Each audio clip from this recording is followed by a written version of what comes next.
jẹ́ ká máa bá wòye lọ. Nàìjíríà ti expire ní 2014. Ẹ jáwọ́ nínú ẹ̀. Ẹ jẹ́ ká pín kúlúkúlùkù máa lọ. Káwa Yorùbá ká lọ bójútó ọ̀rọ̀ ara wa. A ní ìdègbòkí láti lò. A nílò tablet àgbòlání àti èpè ńláńlá bí ayélára bí lẹ́ràn bí àṣàtálẹ̀ bí àwọn nǹkan tá ní ìdí nìyẹn nílẹ̀ Yorùbá. Àní nígbà tí wọ́n kó wa lẹ́rú tó gún bẹ́ẹ̀lẹ̀ ní the second world war ẹ̀mọ̀kan tó mú ìdí ẹ̀sìn ni. Wọ́n yìnbọn sí Yorùbá kò rán, wọ́n ṣe aládà kò rán, wọ́n mú lọ́bẹ̀ kò rán, wọ́n ṣe wọ́n jùmọ̀ tó ní wọ́n fẹ̀ jáde. Wọ́n ní irú àwọn èèyàn wọlé lẹ́yìn kí máa máa lọ fi ta wọ́n lọ́rẹ̀ ẹ̀sìn ká gbé wọ́n lé wọn lọ́wọ́. Ìyẹn ní kìrìsìtẹ́nì ẹ wo wèrè wáṣà ẹ wo wèrè nígbà tó wá yá wọ́n tó wá kóògùn jáde àwọn Abẹ́òkúta àwọn ló lé àwọn British lọ. Wọ́n gbóògùn sórí ṣíà wọ́n gbóògùn sínú bàtà wọ́n gbóògùn sínú oúnjẹ wọn náà ṣe bá dé wọ́n kó òyìnbó l'Abẹ́òkúta ó padà délé oṣù kòjì ẹ wo wèrè. Wọ́n pa Abíọ́lá wọ́n gbé ìjọba fún sọ́mẹ́kàn ṣé sọ́mẹ́kàn fi ṣe wèrè. Wọ́n pa Abíọ́lá wọ́n ní kábíọ́ ọba ìgbàgbọ́ kúkú àtọ̀túnmọ̀ ọjọ́ mẹ́jọ tí ó bá jẹ́ kìtọ̀ ọmọ àlè tó yẹ kó bá nítorí ayé wèrè nítorí ayé wèrè nítorí ayé wèrè. Mo kíwa gbogbo ibikíbi tẹ́ bá wà tẹ́ tí ń gbọ́ mi tẹ́ tí ń wò mí orúkọ tèmi ò yí padà rárá yèyé dára kówé kó ni mò ń jẹ́ ṣe bẹ́ẹ̀ gbọ́ bàbá ti bẹ̀ tán ẹbí bàbá ti bẹ̀ tán wà lára àwọn tó campaign fún bàbá Tinubu táwọn bá wá rí nígbà yẹn wípé òkè o Tinubu ó máa wà ń bẹ̀ o ó máa ṣe gbé ó máa ṣàwo o tó tún wá dì sí tó ní níbi tọ́rọ̀ wá dé dúró nísìnyí o kẹlẹ ọ̀fọ̀ ti tọ̀ sí gbẹ̀gìrì kẹlẹ ẹ̀kọ́ kó ṣe kíni kó kẹ́kọ̀ọ́ ẹ̀ ńlẹ̀ ṣé ẹ ti rí wípé omi ti mú bí àṣà Èkìtì ẹ rí wípé ó ti ń jọra wọn ó ti ń yí everybody sìn kò dẹ̀ tí ì yé wa dáadáa tó bá máa fi máa gbẹ́nu lébi December wọ next year ó máa situation yẹn critical ṣùgbọ́n ibẹ̀ ni kọ́kọ́ là ń lọ.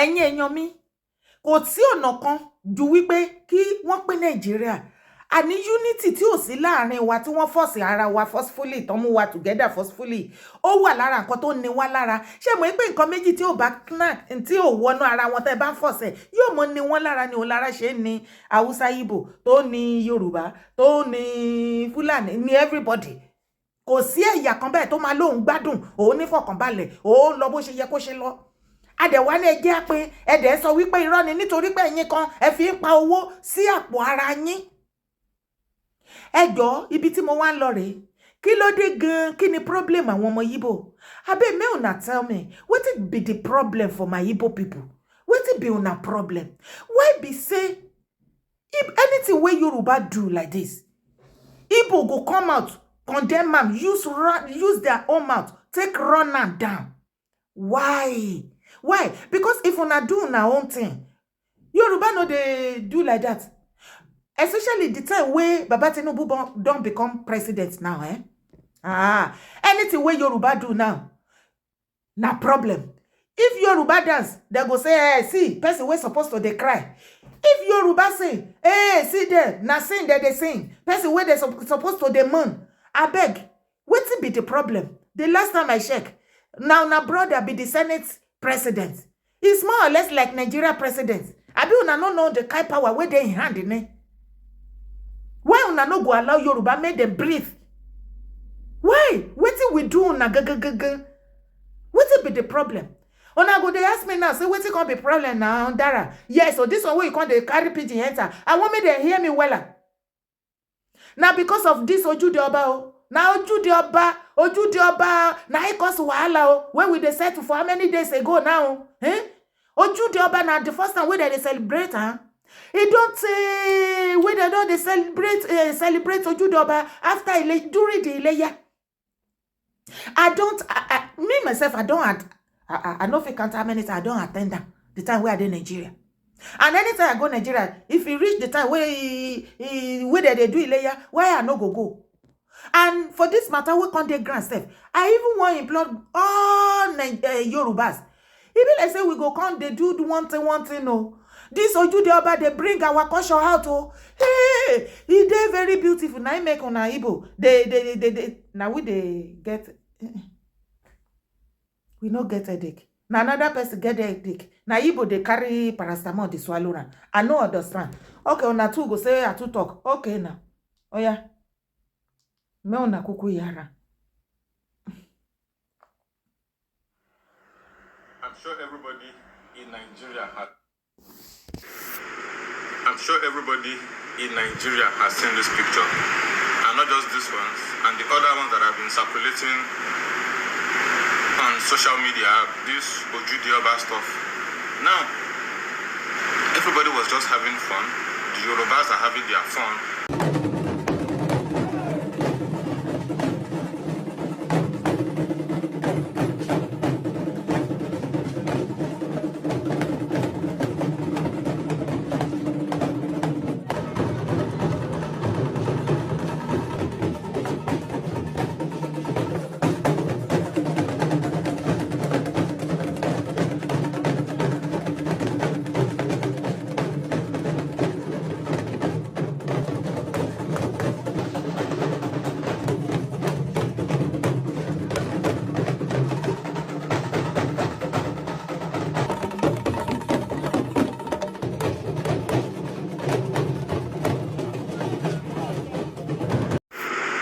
Sure everybody in Nigeria has seen this picture, and not just this ones, and the other ones that have been circulating on social media, this Ojude Oba stuff.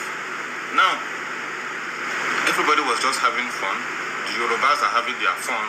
Other tribes are even posting it that this is nice, but Inyamiri carry their wahala come, because for them, everything are competition. Everything that is not from their side, no problem. They can't begin post now. Nyamiri na Igbo. Now they shout even power when they do Ojude Oba. See the kind glasses where they wear, see the way they dress, see the chain where they wear. What is you people's problem? Why is everything a competition to you people? They are supposed to be outside protesting against the government, but they are doing Ojude Oba. When una do na Biafra. I no understand. Sure, una they hear the man, eh? We they do Ojude Oba for Ijebu there. Igbo them, they don't carry and put for head. They don't get headache. Begin they look for paracetamol. Why they go they celebrate? People where they suppose they road they protest. Now we kill Jesus Christ. Shebi, which one can't even do now for the protest? The last time when they say make them protest, shebi all of una Igbo. Una begin they call on herself the whole meeting. Say, me una no join any protest. Wetin come be una problem. Then say me we protest. Una say, Igbo say they no they join you. They no vote for them. They no do this. May Yoruba go do am. So, wetin come concern the problem now? Why come be say the people they do their own lifestyle? Because una they do Ojude Calabar for Calabar area. That's una realize, eh? Salsa. Anyway, for Biafra land, una they do rishi different kind of masquerade or festival or something. I know my tribe. They no go condemn una like. You dey feel am? Why be say everything wey Yoruba do? It did give Igbo headache. Why? Waiting. Yoruba no fit do anything like this. Me una still praise them, say they still try for this one. No, everything una go they use mouth to they run and down. Una see this Ojude Oba. And they even they beg my Yoruba people now. It be like say the time don't come where we go fix one day like this, or maybe na 3 days we go they do am. It no go be Ojude Oba for the whole Yoruba land. We go they use us to they celebrate Yoruba Day all over the world. We be Yoruba say where we dey outside. We go join in any country where we dey. We go carry a show like this. We go dress like the queen and king where we be, like prince and princess where we be. We go dress with our culture. We go carry our culture and everything. We go display all over the world. It be like say that time don't reach. Igbo me una leave Yoruba. Leave Yoruba, no be Yoruba be the problem of that Nigeria. Now all of us, I be waiting be the wall herself now. Me una leave us alone. Waiting concern Nigeria government concern Ojude Oba. So because Tinubu dey there now, the time where Buhari dey there, why una no talk am? The time where Buhari day as a president, they know they celebrate festival for North. Why una no talk say all those people, why they the day happy, make them they protest? Abi, no be so. Ah, eyi ga o. Hey. Eto soko Ojude ọba tí wọ́n ti ṣe látọdún gbọ́yìn ẹ̀yin ọmọ Yíbò tó wá sunkún ẹ̀ nísìn kọ́mọ Yíbò máa sọ wípé ẹ máa wo glasses táwọn Yorùbá wọ̀ ọmọ Yorùbá á dòdànù ìwọ lọ kí ló wá ṣayé wa báyìí Jésù olórí la ṣì ní leaders and elders olóríire ni ìmọ̀tara ẹni nìkan elders àti leaders la ní tí ò bá wá jẹ́ bẹ́ẹ̀ ni ẹ wò wá náà lọ wo Ojúde ọba kó wo Yorùbá orí ẹ okay àbí ṣe bí Yorùbá náà ni wọ́n tẹ̀sán pé wọ́n ṣe ẹ wo Yorùbá ní gbogbo wa jàre tó bá wo Ojúde ọba orí ẹ á wú wàá fẹ́ become one of Yorùbás ẹ wo àṣà ẹ wo ìṣe ẹ wo ṣe bí mo máa ń sọ mo láwa lọ máa rìn gbẹ̀rẹ̀ bẹ́ẹ̀ ni tí ó ẹ̀gbẹ́ ń dùn ẹgbẹ́ ò sì dùn wá láyé ẹlẹ́gàn olórí burúkú ọmọ àlè kan làwọn ò fẹ́ kí ẹ wo tí Yorùbá bá jáde jáde tán tilétilé níbẹ̀ ni pé kò kù sílé rárá inú bí yín ẹnì kan wo sunshade tí wọ́n ń lò dìsánà ní aṣọ òkè gan brọ́dà mi yẹn kí ló dé brọ́dà mi yìí kí ló dé ẹ̀fíìsì yìí pa hostis dànù kí ló dé ẹ wá wo àwọn màmá mi ẹ wo gèlè ẹ wo kọ́lọ̀ combination gbogbo ẹ̀ ó ń lọ bó ṣe yé lọ ẹ wo àwọn ọmọ aládé ẹ̀ ràdé lórí wa níṣẹ́ ẹ̀ rí ọ̀wọ́ ọlá ọ̀wọ́ iyì una no see us may una look us inside come outside from outside go inside. May una see now, may una fear Yoruba. Now all this thing they kill una. Okay now, may una come hear this one. Imagine what has happened in the hand of Ibos inside this Nigeria. We covered it up. For example, divide Nigeria. Who united Nigeria? Who united Nigeria? Igbo man. Oh. Everybody was on their own. Awolowo told you, Nigeria is like oil and water. It cannot miss. Amadu Bello told these people, this Nigeria must be viewed as the extension of our forefathers' estate. Tell them. It cannot be as our family house. Tell them. But our brother, Dr. Nanjaziki, will say, no, it is one united, one Nigeria. Now you don't want that united one Nigeria. We talk about, let's do regional government. Who destroyed regional government? Agu Yoronsi. Remember Nandi Azikiwe is Anambra man. Agu Yoronsi is Abia State man. Chukwuma Nzogo from Delta or Bendel did what he did. He gave opportunity to Agu Yoronsi from Abia to take over the leadership of Nigeria. The first thing he did was to collapse the whole region. Not because he loved Ndibu, not because he wanted the good of Nigeria. He wanted to control the money from Kuku. He wanted to control the money from Granite. He wanted to control the money from crude oil. Kuku from the west, Granite from the north, crude oil from the south. He wanted to control all of them because during the regional government, every region controlled their resources. Of course, we have coal in Enugu, so they wanted to control all the money. And they said, yes, as the military general of Nigeria, there is nothing like region again. All the money must come to my table as General Agu Yorusi. And meanwhile, there is blood spilling. The blood of the Yoruba man on the ground, the blood of the Hausa man littered everywhere, even the ocean. No single Igbo man died. He didn't address that issue. He left that issue. Allow Hausa to plan very well for the Igbo man what you are suffering today. And Agu Yoronsi created our one loving one Nigeria. Today, the same Igbo man is saying, we need the regional, we need the She una de yera, my Igbo people. They do kodi. Una de yera. Now, una first start this madness where they Nigeria now, where everybody they sing Yayo Allah. Now, una first start because of the greediness where enter in my body. Now, that is why everything for Nigeria, una go they look for sympathy, una go they look for empathy everywhere. Every small thing, una go they present and like say, then they suffer una for Nigeria. Now only una, la only una. Now, would they even they benefit from that Nigeria? Now, would they benefit from that Nigeria? The situation where they grant now, it don't enter everybody, it don't reach everybody. Everybody don't get breakfast. Igbo people may on arrest for Yoruba matter. Now won't carry our land. Now go come our land with nothing, with ordinary slippers and poly bag. With one shokoto sofe, we no reach ground, we no reach up. With shirt, we don't make popopo, kakiri, body. Una go enter Lagos, any part of Yoruba land. Few months or years, una don't build giant, build mansion, build for una village, get cars. After una go, they go village, go celebrate, go visit una family with entourage, with different cars. Now from una village and una carry ankon.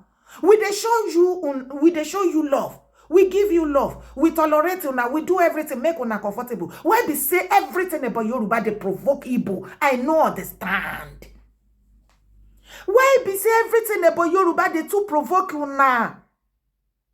Okay, leave us. Una no leave us. Una no feel leave us alone. Because without Yoruba, una no feel be. That is one thing where una no know. May I tell una, may I help una talk out. Igbo, without Yoruba, una feel survive. Una feel survive. Without Yoruba land, without Yoruba race, without us, una go feel survive. Yes. May una answer me. Abe me una help me write for comment section. Una own don dey too much. Where Igbo go dey attack Ojude Oba? Wetin be una problem? See the way that they dance. See the way that they dance. That they enjoy. That they wear designer this. That they dress this. Waiting. May they no dance. May they no be drum. You know they see our culture. You know they see that house where they dance bata. That is Yoruba for you. Yes. Tí ó bá tún jẹ́ ajá ọdẹ. Tí wọ́n bá kọrin ọdẹ, ajá ọdẹ á tún jójó ọdẹ. Bẹ́ẹ̀ ni mo sọ fún yín, nǹkan tí wọ́n pè Yorùbá, tán pè ní Yorùbá pọ̀ gan ni. Mi ìṣeré yín bá wí bí òṣà àwọn ọmọ àlè Yorùbá tí wọ́n sọ̀pá sọ̀rùn wọn, tí wọ́n fi Yorùbá tó fi ń polẹ̀ nítorí àti jẹ torí tẹ́tẹ́rẹ́, àwọn ẹbí ìyá Ṣúkúdì. Àwọn ẹbí ìyá Ṣúkúdì, abálájọ tí brọ̀dá mi Ṣúkúdì tó ń lé yín nígbà ìdìbò. Wàhálà yín ti pọ̀ jù. Èyí tẹ́yìn gọ́dẹ̀ ń dá sílẹ̀ ní Nàìjíríà, òun ló ń lọ yẹn. No, na call here again. Regional, we read in regional. You talk about constitution, amend Nigerian constitution. Who wrote Nigerian constitution? Who was the first Senate president of Nigeria? Igbo man, Anambra, Dr. Nnamdi Azikiwe. Who were the people who were actually able to turn Nigerian constitution from Mafosen constitution, Clifford constitution, and other imperialist constitution to be able to metamorphose into your Nigerian constitution? I go and ask Professor Ben Wambuisi. Okay. Igbo man from Anambra State. What are we not telling ourselves?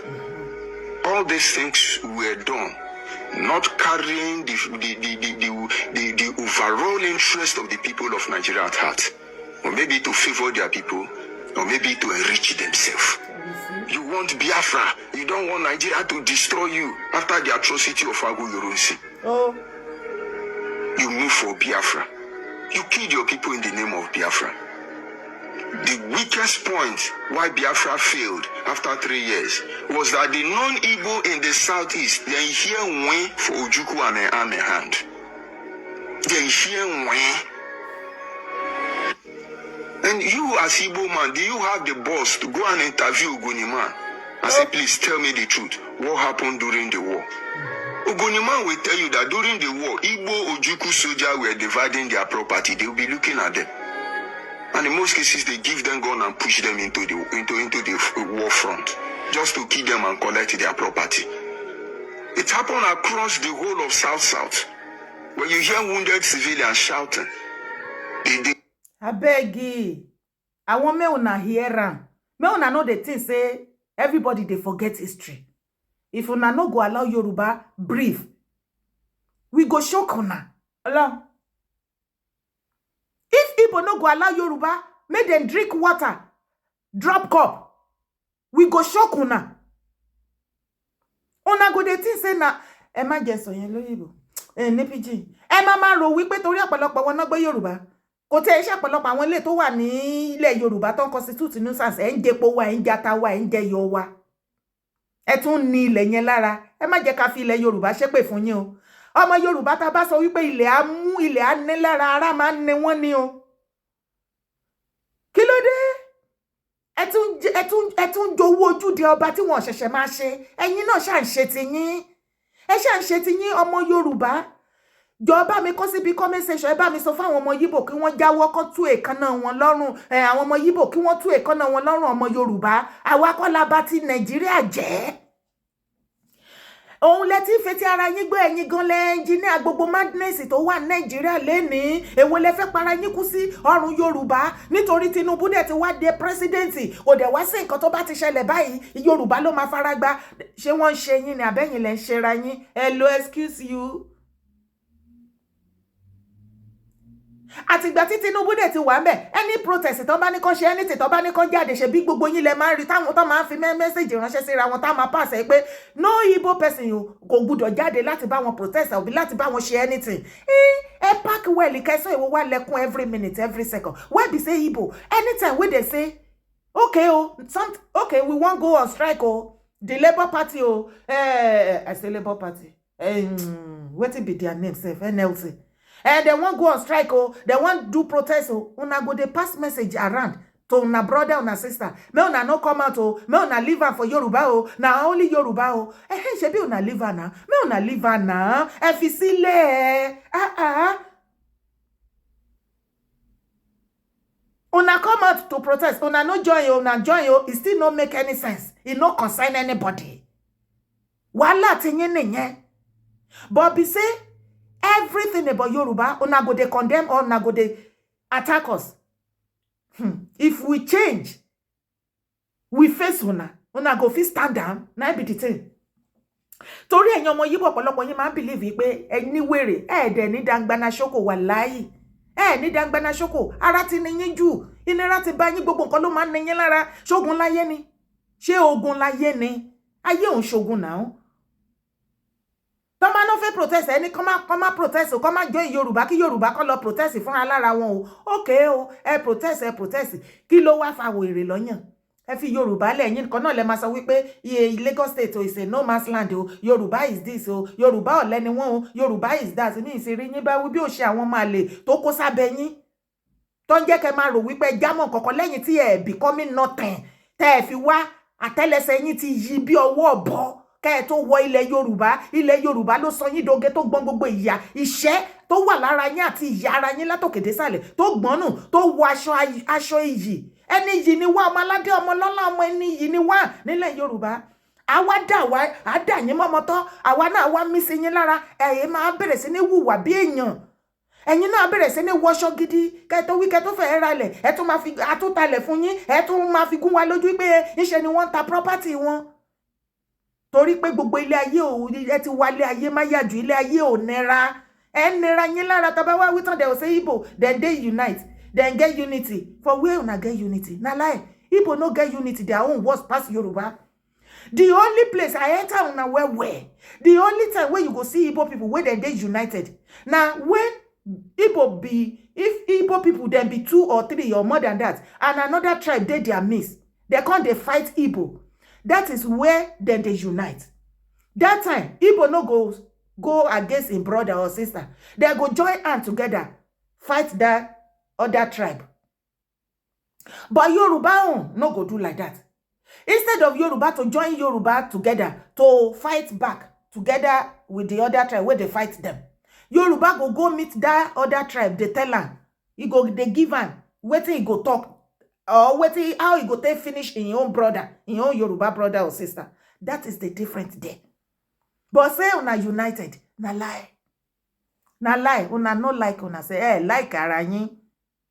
Mo enter yin dada. Like ara yin irọ́ lẹ pa ojú ayé lẹ ṣe tẹ́ bá ti dórí social media bíbí kan tẹ́ bá ti fẹ́ ṣe kan lè sọ wípé wọ́n fi ìyà jẹ yín kẹ́ máa ṣe bẹ́ẹ̀ ni pé àánú ẹ ń wojú rere àánú ẹ máa ṣe bí kinní kan bẹ́ẹ̀ ni unity bullet rí tá dànù jàre tá Obi priest tó ń tẹ Obi àwọn Cubana kinní ṣe bó sá kúrò ní east ó relocate wá sílẹ̀ Yorùbá ó ní ọ̀tẹ̀ àti rìkíṣí àbòsí owú jíjẹ ìlara ti bá ti yín jẹ́ ó ní kì í jẹ́ kẹ́ ní progress nílùú yín lọ́n gbogbo àwọn tó make big owó ilẹ̀ Yorùbá ní gbogbo yín ti make get out of here all of una big brother big sisters where they make money, where they rich, where they carry her for hand. Where they make the money? No be Yoruba la. Cubana priest where he relocate for una area. He carry everything, all the business where they is shut and down. Relocate to Yoruba la. Say enviness. Una they take finish am. Now una they take finish una self for that side. I bet me una pack for one side. Me una leave Yoruba alone. Una see this Ojude Oba, una never see anything. For this one where I talk now, we go they begin the work on. We go fix Yoruba day. We go they do it like this Ojude Oba if you want no. Teba fe ku ki ma so loyi. Teba fe ku e tete pa yin nisin. Jo ọmọ Yoruba tata. Kí ló rí sọ̀rọ̀ yìí? Kí lẹ rí sí? Ṣé ti wá rí pé kì í ṣe Hausa Fúlàní nìkan ni problem wa. Èyí táwọn ọmọ Yíbò yìí gan dá sí òun ló lọ lọ́ọ̀kan yẹn. Àní ẹ jẹ́ apín. Ẹ jẹ́ ká pé kó ní kálukú máa bá tiẹ̀ lọ pẹ̀lú gbogbo rògbòdìyàn wàhálà. Hausa Fúlàní I hate on Yoruba, Igbo I hate on Yoruba. Ẹ̀mí èèyàn gan ò lè láti béèyàn lèèyàn ṣe sọ̀sídìí láàrin àwọn ọ̀tá tó pọ̀ bí wèrè báyìí gan-an. Adẹni ẹjẹ́ adádúró ẹni rán ni bẹ́ẹ̀ wá fẹ́ bẹ́ẹ̀ kọ̀ ẹ̀rọ oògùn ẹ̀ṣẹ́ o dídádúró yẹn òun ló máa hẹ́ǹd ẹ̀ ohun tó bá máa gbà ló máa gbà ṣùgbọ́n ohun tí mo mọ̀ ní wípé ohun tó máa ṣáájú kọ́ ló máa kẹ́yìn ohun tó sì máa kẹ́yìn kọ́ ló máa ṣáájú ìrìn àjò yẹn ń lọ fà kí lẹ feel jẹ́ ká pàdé ní mi comment section tó bá jẹ́ ògidì ọmọ ọkọ Yorùbá bá mi fi mẹ́sẹ̀jì ránṣẹ́ sáwọn ọmọ Yíbò jẹ́ kí wọ́n mọ̀ jẹ́ kán mọ̀ wípé bàbá ni bàbá ń jẹ́ Yorùbá ti kọjá bàbá ńlá bàbá wọn kì í ṣẹgbẹ́ bàbá wọn ẹgbẹ́ bàbá wọn òun làwa ń ṣe má gbàgbé láti subscribe jàre má sì gbàgbé láti bá mi thumb up.